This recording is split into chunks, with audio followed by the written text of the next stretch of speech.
Good day. My name is Yu Tao.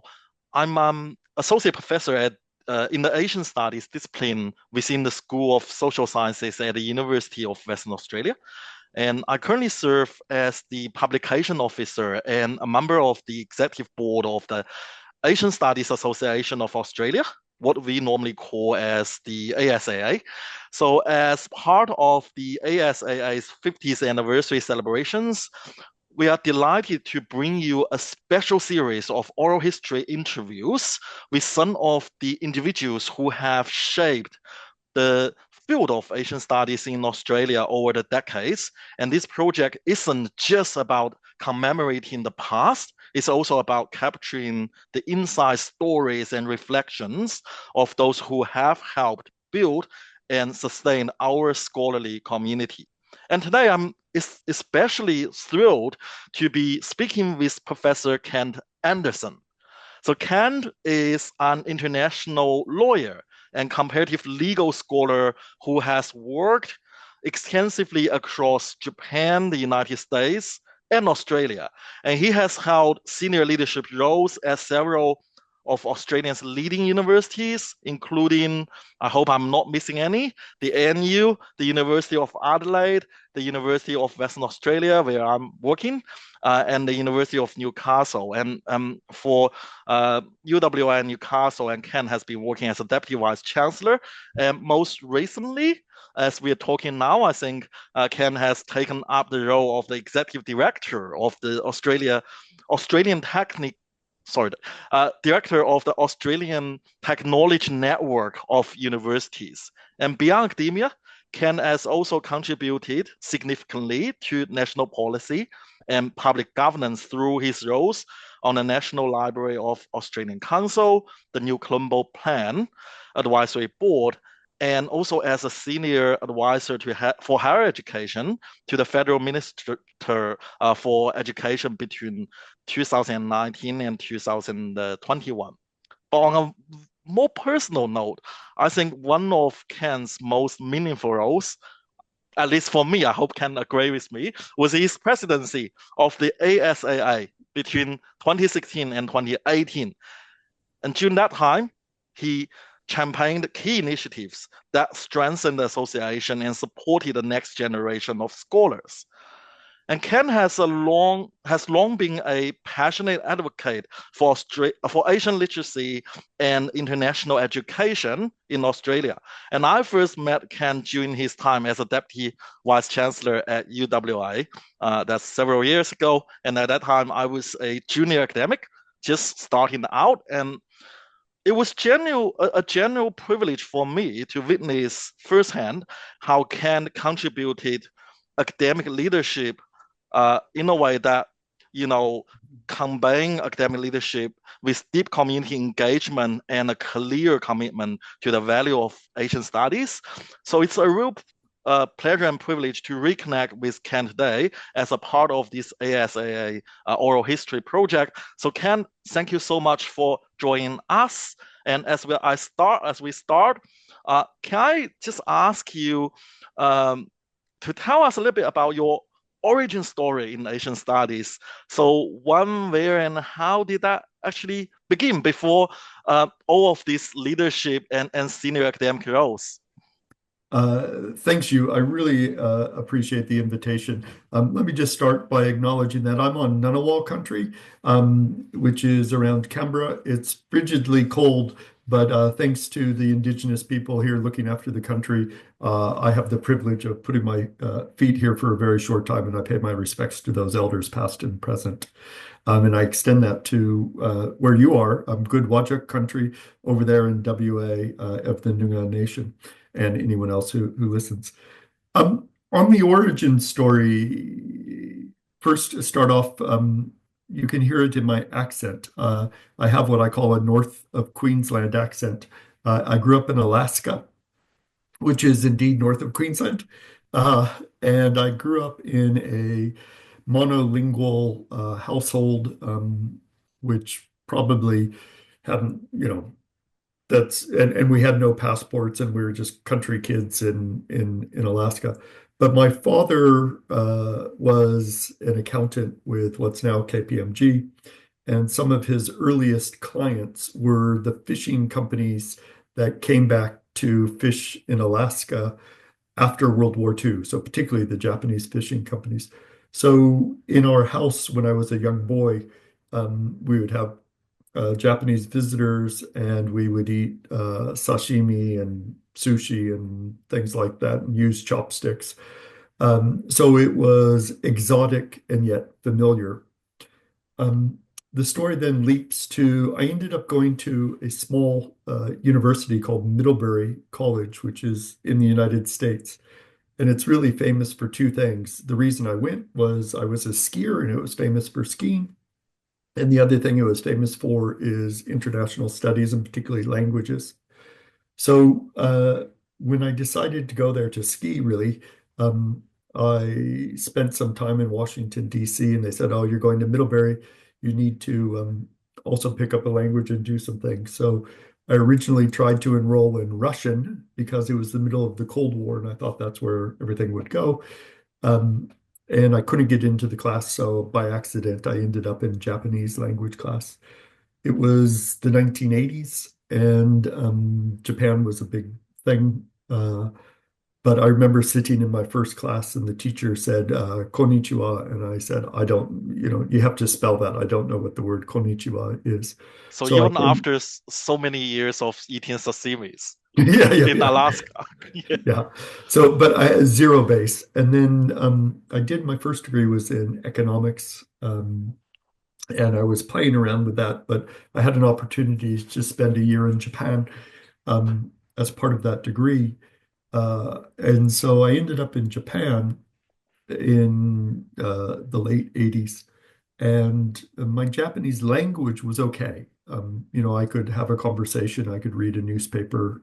It wasn't sophisticated, but it was pretty good. But I knew nothing about Japan. So whereabouts in Japan did you go So at that time, the really first good time? question. Really good question, you.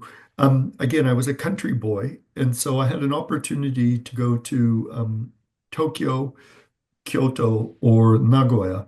And as a country boy, I was very scared of Tokyo. Uh, Kyoto didn't interest me. And I had never heard of Nagoya, so I thought it was a small village. Of course, at that time, Nagoya was 5 million people and larger than Sydney. But I ended up there because I thought it was a small village, which very much it was not. At that time, as I said, it was very interesting too. There were 5 million people, but there were only 300 registered foreigners. So we were very much in the minority. But what I learned from that year was I had lots of friends, and my Japanese friends, I'd see them and they'd be nice and they'd be rational and they'd be logical. But then I would see things happen in society that made no sense to me. And my conclusion was either everyone in Japan was insane or I was not understanding something. And so that's really when my interest in Asian studies and Japan came about, is because I figured I had a big gap in my knowledge. Because it couldn't be that, millions of people were, it had to be that I didn't know what was going on. And so I came to Asian studies, curiosity driven. And the idea that I couldn't limit myself to one discipline. I really needed to understand educational, media, sociology. I end up doing law because I think those are the rules of a society, but I came very, very multidisciplinary and very much Asian studies focused. I thought there had to be something that went to back to the foundations of Asia that I wasn't understanding as a boy from Alaska. So that's a very long story, but that is the origin story. Well, that's fascinating. So during this process, it sounds very very naturally happened. Of course, involving with your choice as well. But was there any particular moment, like particular book or film or encounter or event that now you look back, you will think, okay, that really helped me to choose the area in which that I want to, continue to explore a little bit more, or it was completely just very nature organic, like everyday involvement. Yeah, so I didn't have a specific stimulus. I think it was much more natural, organic. And as I said, um, I had to get a passport to go to Japan, so that in and of itself was new. Um, I don't know if people know Japan, but at that time, you had to fly in. I had to fly into Itami, the old airport of Osaka, and take a train. It was just a mess. But that whole first year, where literally I couldn't figure things out. Again, now Japan is a very popular tourist destination, but at that time, particularly for living there, outside of Kyoto and Tokyo, there, you had to figure it out. And that's really, so it wasn't a specific story, it's more just trying to figure it out in that year. So, if you don't mind, I want to know a little bit about your experience as an international student in Japan in the late 1980s. Were you affiliated with one or few universities locally, and how were you looked after, and how were you educated, and did you do things that in addition to the training they expect you to do, or Yeah. you follow all the rules there? Uh, okay, so there's three little channels I want to go with this question. So the first is I was at Nagoya, or I was at Nanzan University in Nagoya. Nanzan University is a Jesuit university, very much in the Jesuit tradition, and it had a long exchange program, one of the best, along with Jochi, along with Sophia. I think two Jesuit schools, two of the best in Japan. And it was fantastic. And so I did half of my year as a homestay, and that was wonderful with a senior executive for Toyota, of course, being headquartered in Nagoya. And then I did half of my year living in a men's dormitory run by the priests, run by the Jesuit priests. And so I was the only foreigner. There was a whole bunch of young Japanese men, and so we ate communally and we had communal baths as things were at that time. So that was, yeah, I'm very, very thankful for Nansan. I think they're very much ahead of the time. But what I wanted to mention from an Asian studies perspective, I also ended up spending 2 months in China. So December 1988 and January 1989. So I give those dates because that's before, of course, the spring of 1989. And so being in Japan or China at that time was just it really it was a very, very different country. I emphasize that because I've now probably been to China maybe over 100 times. And I go back to China a lot. I probably go to China more than I go to Japan. But just seeing the difference from 1988 to, really to 2019, it changes again, I think, more recently, but just phenomenal. I also had the benefit of spending quite a bit of time in Hong Kong. And I had a uncle growing up who lived in Hong Kong. He was a banker in Hong Kong. And so I found that very interesting. I spent time in Thailand and in the Philippines. And again, through some family friends and stuff. I spent time in Malaysia, Singapore, a lot. At the end of my year, I spent 3 months hitchhiking through Southeast Asia, as was popular to do then, but really, really interesting. And I use those as kind of posts of markers for my engagement since then. And again, China is probably the most obvious, but again, over 100 times. I've spent, I don't know, maybe 2 years in Singapore. I've spent a lot of time in Singapore, and I've traveled out throughout the region. Um, and but those first trips were very important in anchoring that experience. So those trips you made were they mainly like for example, I mean the early trips, did you engage them as a tourists, Yeah. or that was educational parts? I mean, you arranged themselves. You Yeah. arranged those by yourself, or there was Yeah. a structure, educational structures through which you can engage Yeah. with those opportunities. I like your question, and let me say, let me put two poles and say I came in between the two. It wasn't education, or it wasn't pure backpacker tourism, you know, at that. It wasn't that. And on the other hand, it wasn't organized education. It was very much it was self-driven, but very much in my head. I was like, I want to get my head around this, and so it was almost.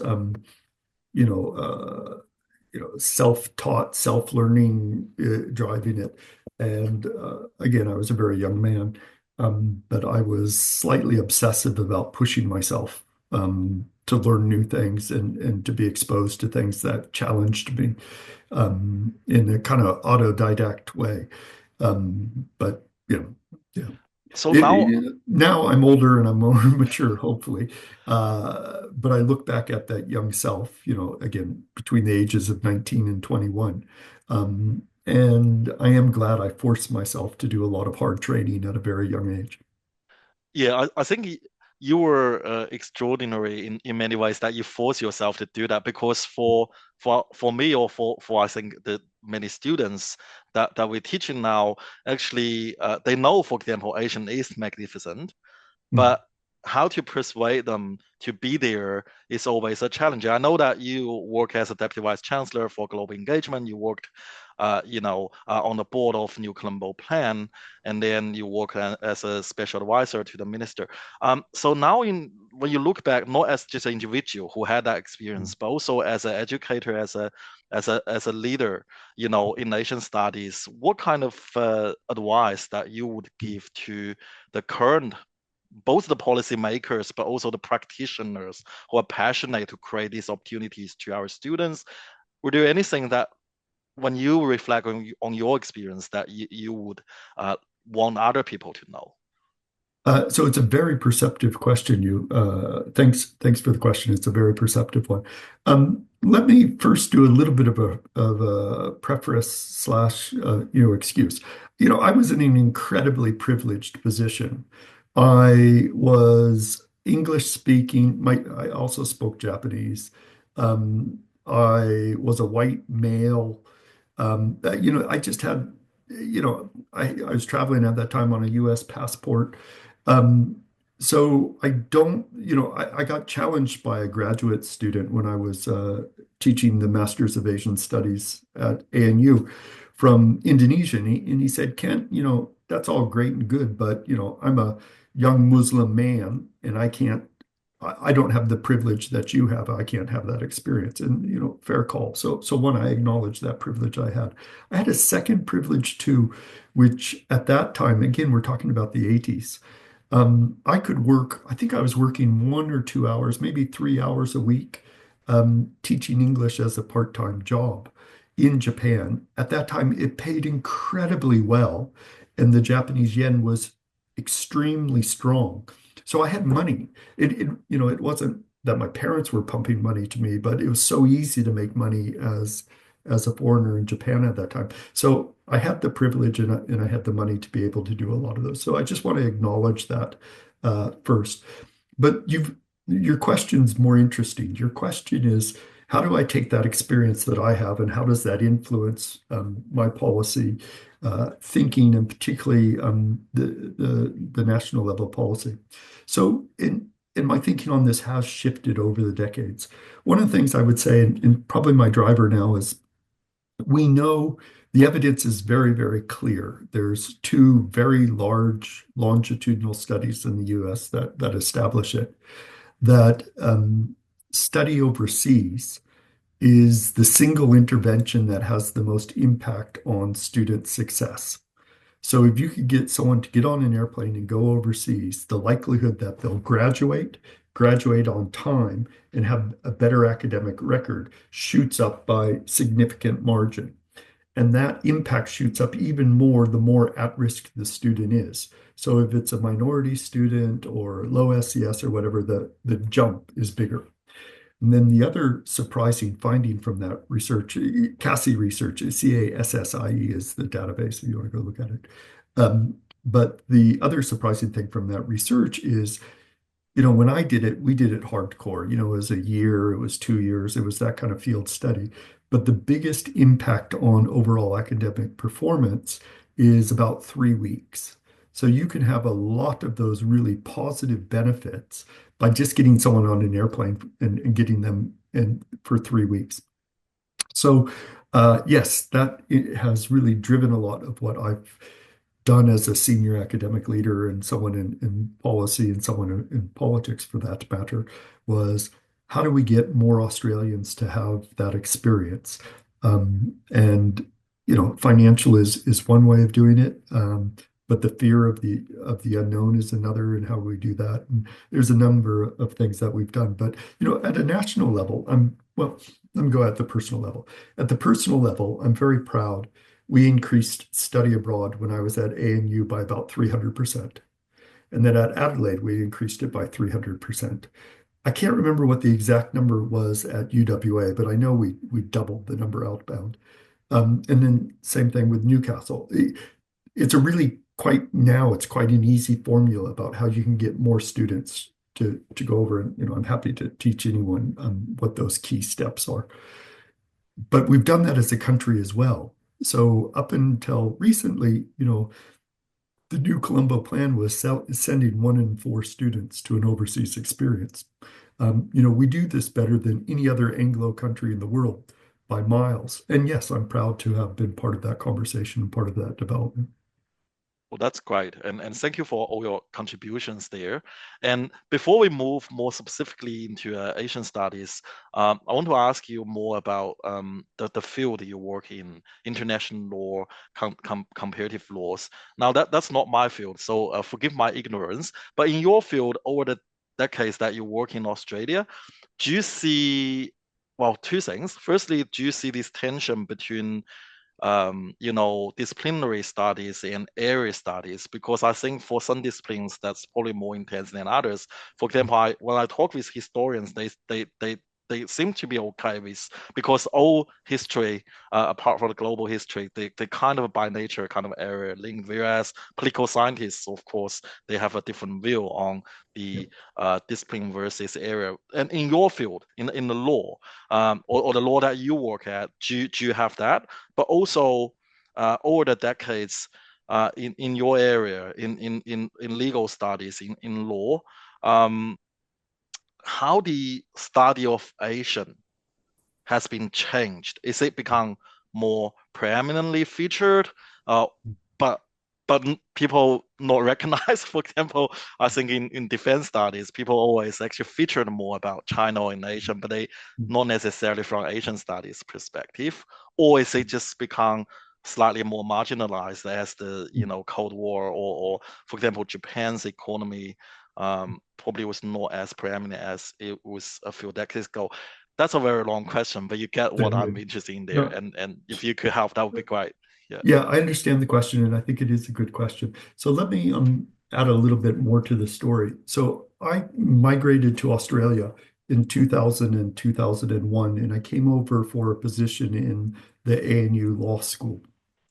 Part of the interview process was with the Asian studies, and it didn't exist at that time, but what became the Crawford School. But I really came over to be a law academic.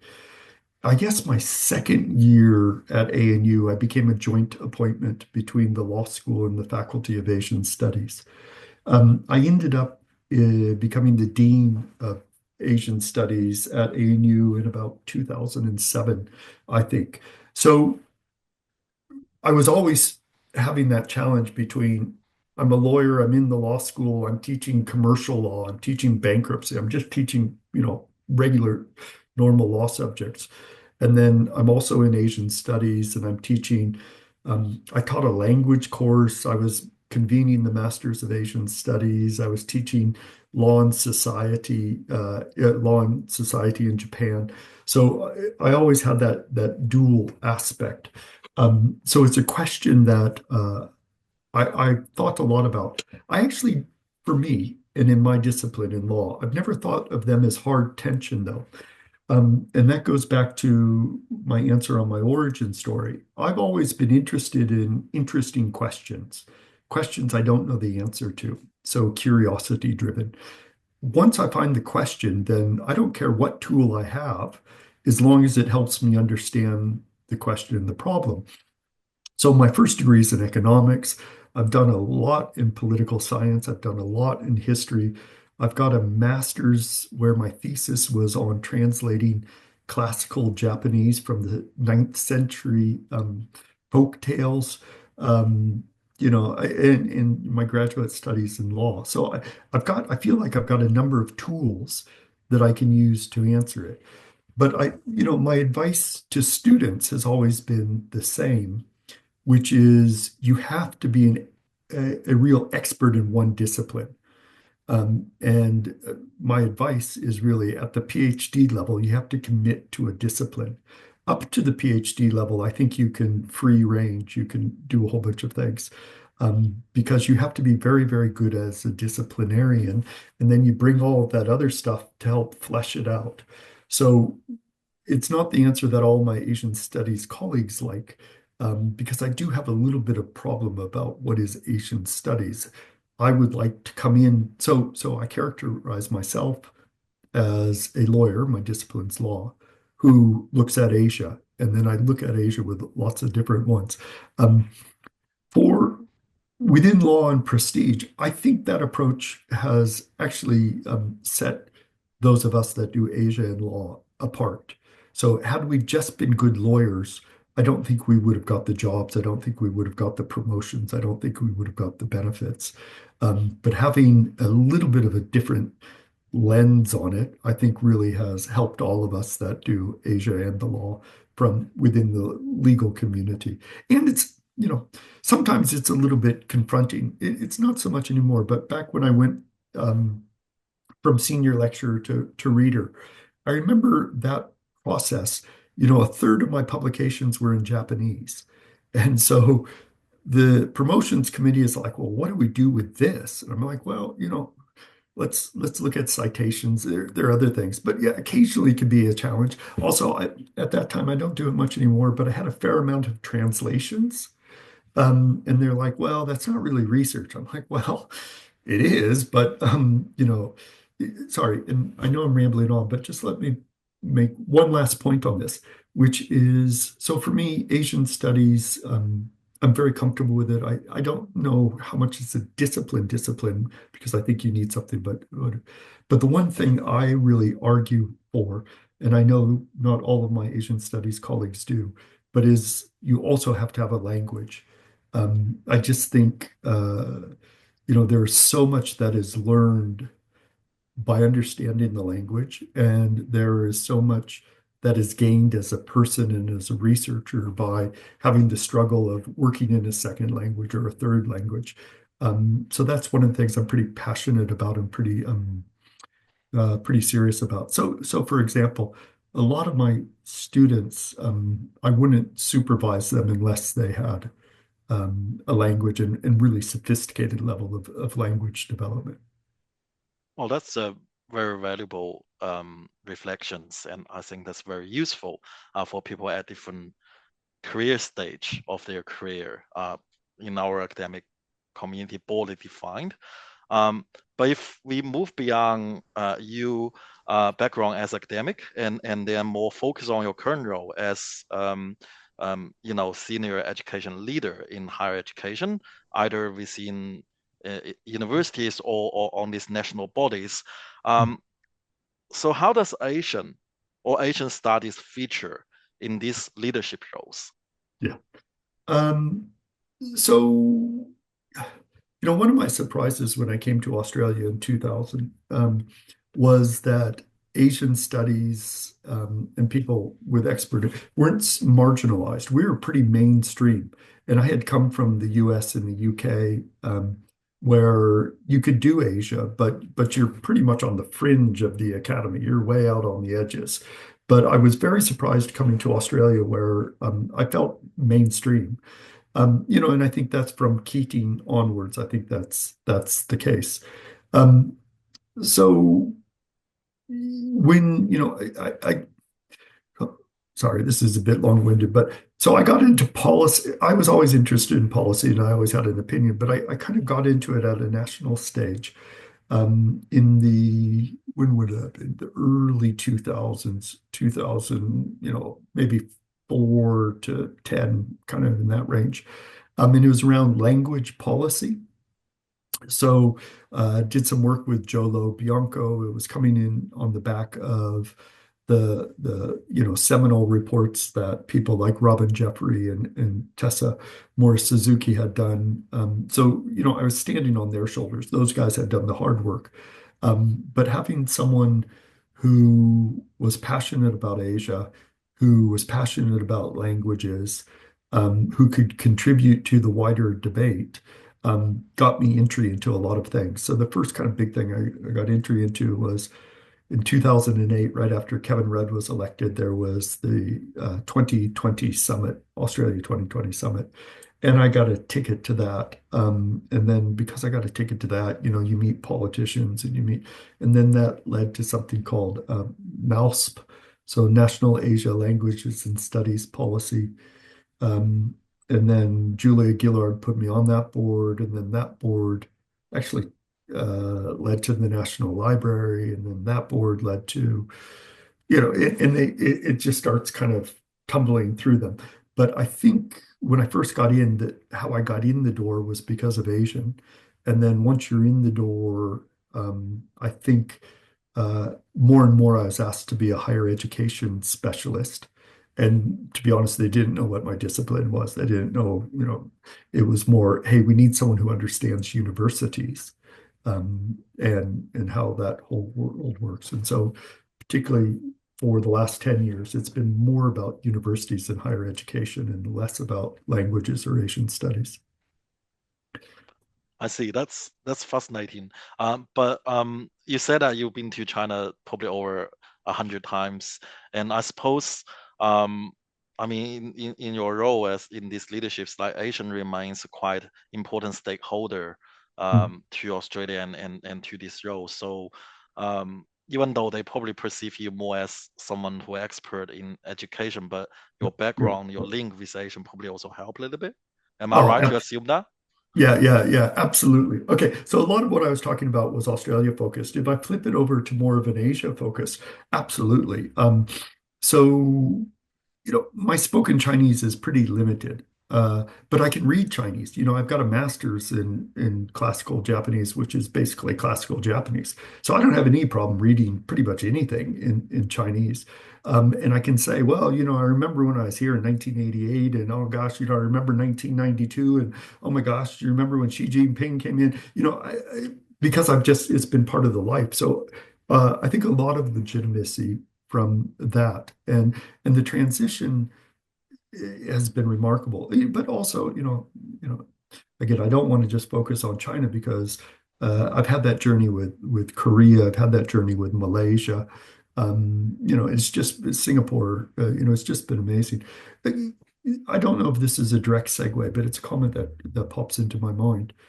At the senior university level, one of the things I have tried to do for the four universities where I've been is I think there's a natural bias in Australian universities, there was, to the UK and the US. And I've tried to be the executive at the senior level who says, why are we worried about the UK when Asia's right here?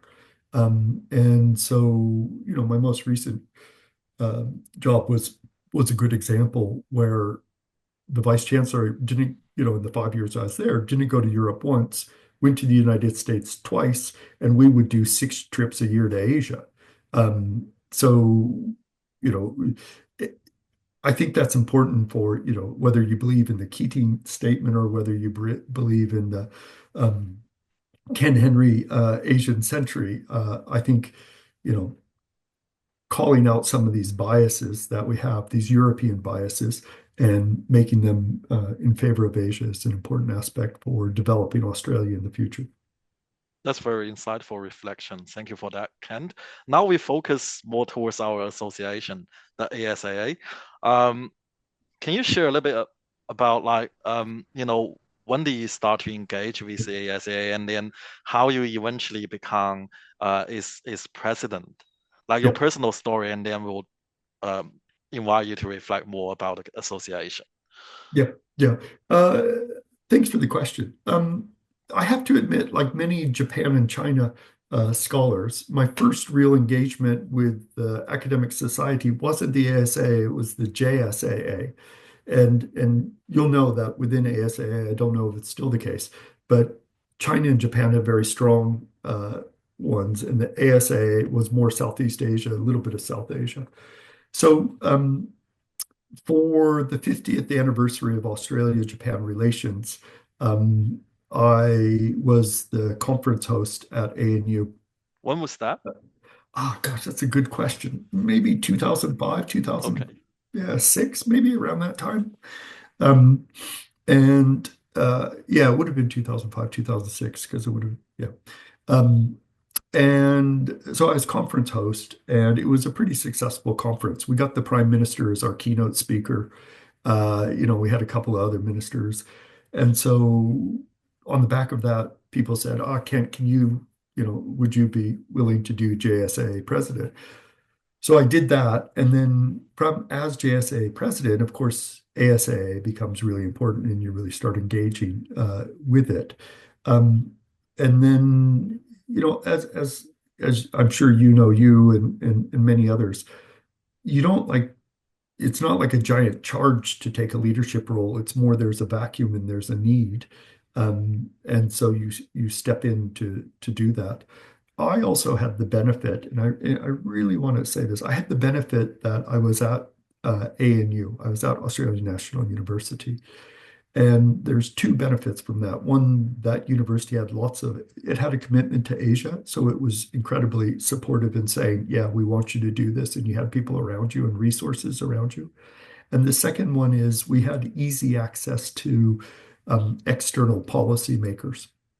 And so, I remember once being at a rugby match and bumping into the head of DFAT and sitting there and talking for an hour. And then, on Monday getting a phone call and then all of a sudden getting this whole other thing. So that was just a Canberra ecosystem kind of thing. Um, so, yeah, it would have been, yeah, as I said, that kind of 2005 to 2007 period where I was getting more involved.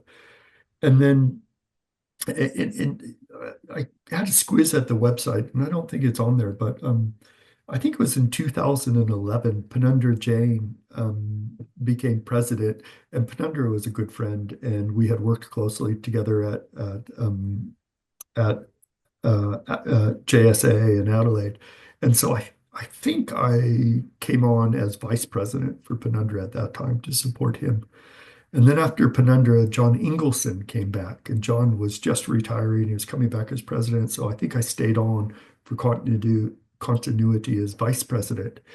And then I was moving, and so I think I stepped back. And then I think it got to 2016 or something, and they said, "Kent, can you do it?" And so I stepped up, and I think I did 2 terms. I think, and yeah, it was a very, very busy time for me because yeah, it was a very So busy reflect, time. thank you for your long involvement, of course, for the association, and reflecting on your presidency. What was the burning challenges that the association having had at those times, and were there also opportunities, and how did you know, act in your position as the president, and what was the challenge for you, and what was the achievements that you remain proud of? Yeah, yeah. Look, and I'm going to get the dates slightly wrong on this, but you have this kind of high point where you've got the Kevin Rudd and then the Ken Hendry Asian Studies, and that's kind of again, that's probably 2009 to 2010, kind of in that phase. So a lot of what we were doing in my early engagement with the ASA is just making sure as things shifted, as political conversations, Asia was still part of the conversation. And I think we had some success with that. I was very proud of the NALSIP, the National Asia's Language Studies and program. But then that came to an end in I can't remember, 13, 14 or something. Um, and then we then picked up the new Colombo Plan as the next thing to kind of run with. As we already talked about, I'm proud of that, and I'm particularly proud about the language aspect that we had of that. Um, and then a lot of the rest of the time was advocacy, particularly around languages. And you saw a real fluctuation of state level enthusiasm for languages in schools. And so we tried to keep up the beat to make sure that languages were reflected in the curriculum and supported in the curriculum. Um, Again, it's kind of a instrumentalist, pragmatist approach, and as a political person, as a policy person, I don't apologize for that. I'm very much a pragmatist, instrumentalist. And my thinking, which I still hold, is if you could get Asian languages in schools, that that will drive it, and then the Asia studies will stick with it. So if someone, and let me use my example of Japanese, if someone's learning Japanese for 4 or 5 years, um, then by the time they get a trip to Japan, maybe they go on a ski holiday with their parents, they're really excited. But you have to get the languages to kind of drive it. One of the challenges we have in that as a policy approach is you have to have the language teachers. And I still don't think the Australian system does very well on valuing, training, and accessing language teachers as well as we should. So you mean the language teachers in our primary or secondary schools?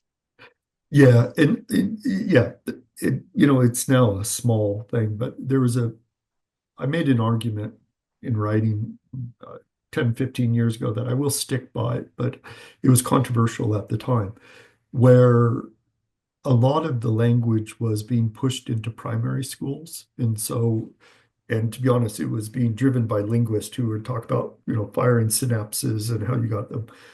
I actually had a different argument, which was let's focus on the middle years. So years, maybe introduction year 5 or 6, but 7, 8, 9, those kind of years. And my argument is we don't have the language teachers to do well at the very primary levels. And so what happens is you leave a whole bunch of people as failed language learners and very bored by language learning. So just given our resources of language teachers, I would emphasize the what I think in Australia we'd say the high school years. So really 7 to 10 is where my emphasis. Again, at the time, it was a very controversial perspective. I don't know if it would be still today. Well, I think some of the challenges that you encounter those years, they definitely still persist. In today, for example, we keeps on hearing the cutting of language project in Yeah, universities, yeah, and not enough, language learners in our secondary schools. And more recently, for example, Tasmania, University of Tasmania is closing down the German yeah. offering, and then severely cut Indonesian offering only after the intervention of the ambassador from Indonesia. Otherwise, they would close the whole things. And now, I mean, But could I pause you just a second there because you asked me to reflect on my ASAA yeah, period, yeah, yeah. and I was kind of in this plateau period.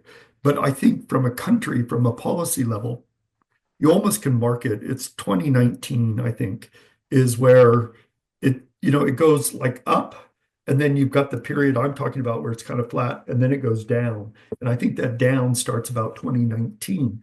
And there's something that happens within Australia where Asia becomes less the conversation.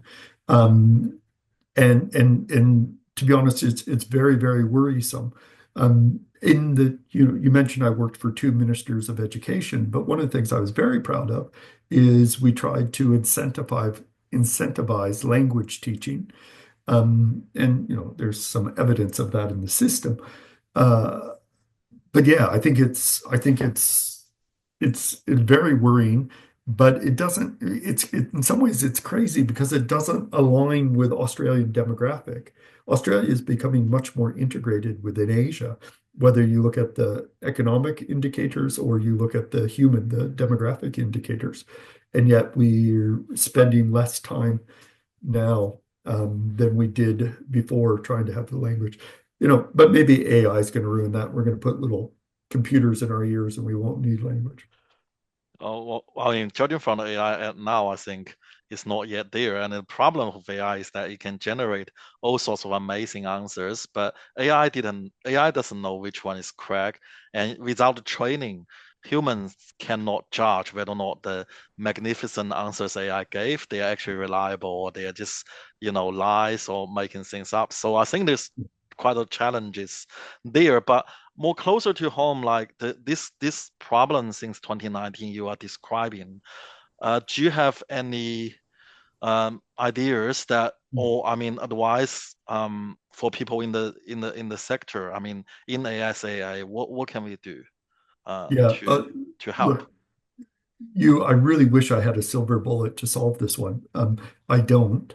Um, so, you know, again, I think language is part of it, but language isn't all of it. It's much easier to get people excited and engaged around the Asian studies bit. So, I made an argument a moment ago where I said lead with language and have Asia studies follow behind. It might now be lead with Asian studies and have language follow behind.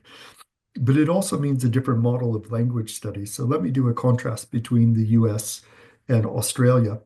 So Asian languages in the US are considered minority languages and they're selectively invested in. So it's a very narrow but very deep investment. Languages in Australia, Asian language in particular, have been seen as a broad base. So everyone gets it, but the funding's quite thin. We might need to switch to the American model of supporting languages. So more funding into Asian studies with more specific funding into languages to support that. And I would say, that again, I came from an American background, but that's how I came through. I told the story. I came in on curiosity about Asian studies, and the language was just there because I think it's a critical aspect to understand Asian studies. So we as Australia might need to make that shift. Right.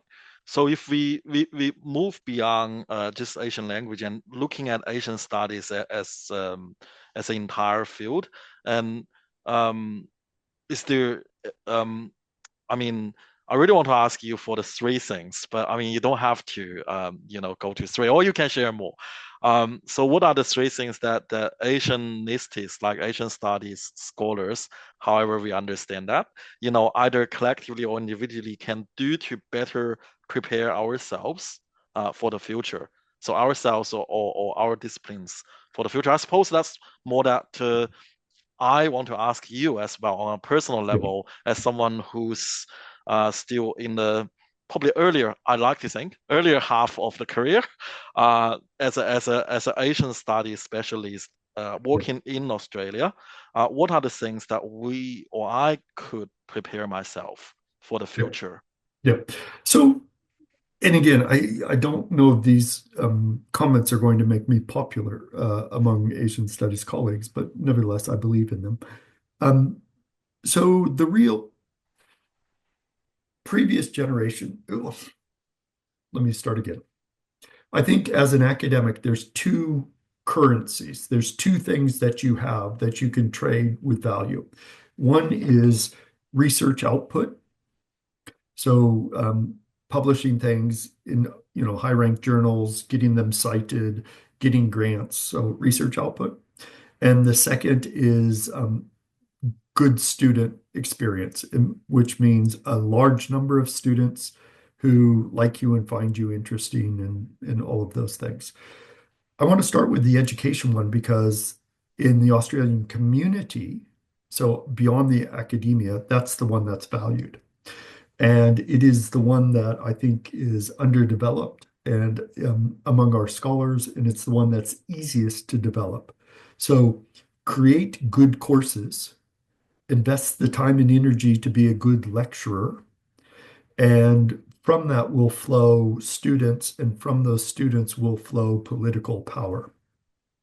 If you have good enrollments and your students love you, you're never at risk in a university. That's the gold dust within universities.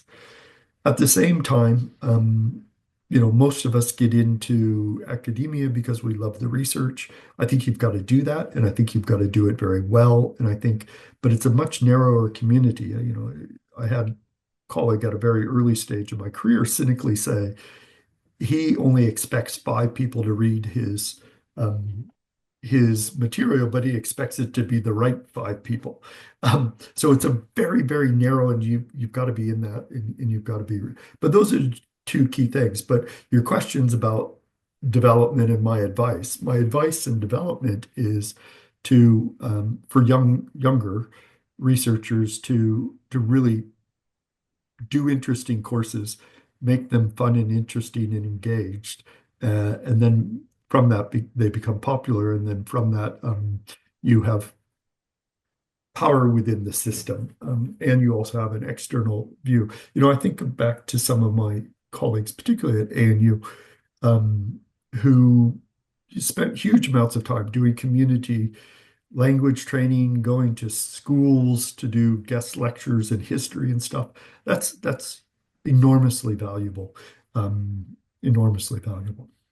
Yeah, thank you very much, Ken, for that. That's very um inspiring, and I think your advice, your comments on how we as Asian specialists, if we make ourselves better teachers, better academics, and better citizens of the society, then hopefully, our field will probably grow and develop with ourselves. And that's a very insightful advice. Thank you so much, Kent, for being with us today and for all the interesting stories you shared with us. And wish you all the best at your current role and the future plan as a not only an Asian specialist, but as someone who has made so much contributions to our field. Thank you so much, Kent.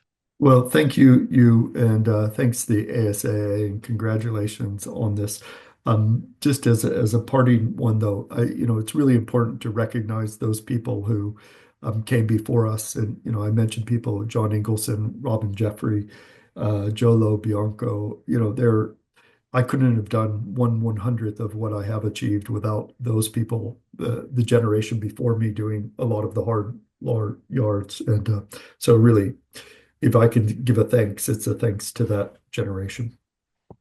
Definitely, and I echo your sense, and I want to thank you as well for carrying those spirit. I think that's also a role model for the ones that like us who come after you. Probably one day, if we can be established, we'll definitely pass those kindness to the next generation, and that's how our discipline, our community get growth in the long run. But thank you very much, Ken. Thank you.